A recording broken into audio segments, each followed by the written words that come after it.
Migao mar somo wuok oko hayanga malero ni omenda ma ichiwo kod sirikal ne migao no ok rom gi chalo chenro mag somo e pacho kae. Jatend migao mar somo Migos Ogamba ma olose nyim komiti mar somo od bura okoni owinjo migi pesa mar somo kaluwore gi paro manochwal kod aput manoyier kod jatend piny higa 2023. Kaka yudho mo ilaro no ama bire kinde mar riwruoge ma ok mag piny owacho bende ywak ni omenda go ok biromo chwalo chenro mag somo e thur kae. Yes, I do. Nguro chakore okinyi kowuok kuom riwruoge ma ok mag piny owacho ma kedo ne ratiro mag rowere pacho ka.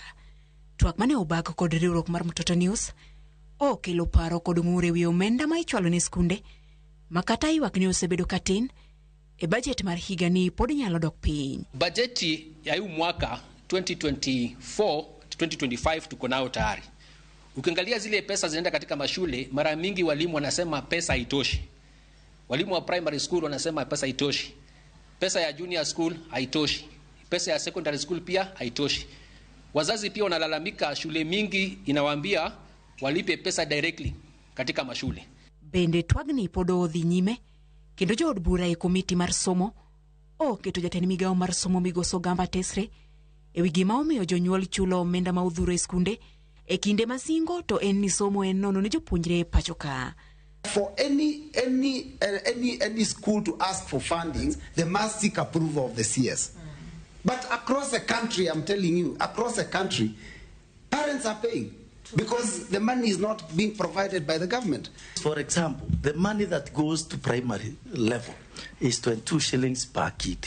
Assuming a school has 300 pupils, that translates into 6,600. That money cannot even do the preparations. Kata kamano, jatend migao mar somo Migos Ogamba ne okoluor yie ni chutho migao no osebedo ka dawa kaluwore ni omenda ma imiyogi tin kendo samoro ok gichwalo omenda duto kaka dwarore ne skunde. Kaluwore kod Ogamba, paro mar apud somo mane oyier kod jatend piny higa mar 2023 owinjo ketie tim kaluwore kod ripodno. Japuonjre ka japuonjre mar primar owinjo mi silings 2,238 ka sani to en silings 1,420 higa ka higa. Skunde mag junior sekondar kaluwore gi ripodno japuonjre ka japuonjre owinjo yud silings 15,043 ka sekondar mamalo owinjo yud silings 22,257 higa ka higa. It just shows that the education sector, all of us need to work together to resolve the issues that are facing it. And the issue is funding.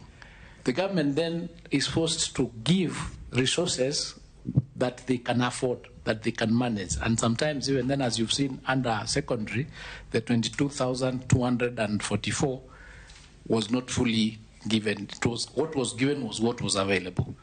We have asked for budgets, the budgets come, but they are then reduced. So we are underfunded.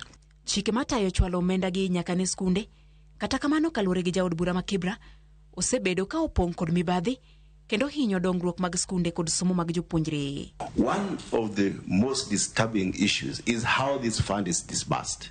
It goes to the regional county director, then from regional it goes to the county, then to the sub-county. The regional county directors are so powerful that they don't release the money to the counties, and the counties don't release to the sub-counties. The heads can never complain, because when they complain, they are transferred.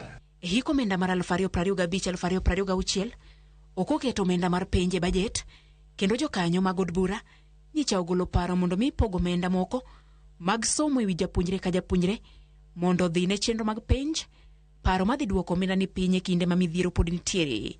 Judith Omondi, Ramogi TV. Jar bura Manandi Hills Bernard Kitur onyiso komiti mar od bura marang